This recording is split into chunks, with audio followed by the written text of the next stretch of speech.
Naaalala niyo pa ba? Ang masarap na banana lang papay noon. Tara, gawa tayo. Kailangan natin ng saging na saba, brown sugar, langka, at cinnamon powder. Ihanda muna natin ang banana langka fillings.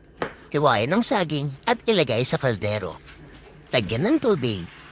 Lagyan ng konting-konting cinnamon. Lagyan din natin ng asukal na pula, 1/2 cup, at ilang pirasong langka.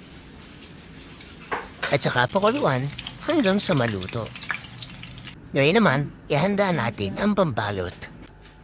Pitpitin ng tinapay ng rolling pin hanggang sa ito ay namipis at lumapad. Lagyan ng itlog. Ito ang magsisilbing binder.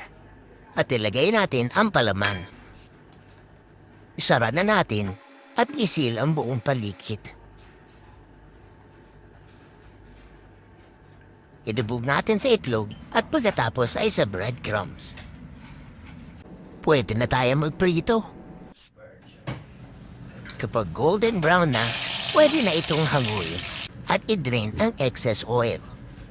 Ito na ang crispy sound test. At kung pinanood mo to hanggang dulo, thank you for watching. Please like and share and follow for more. Bye-bye!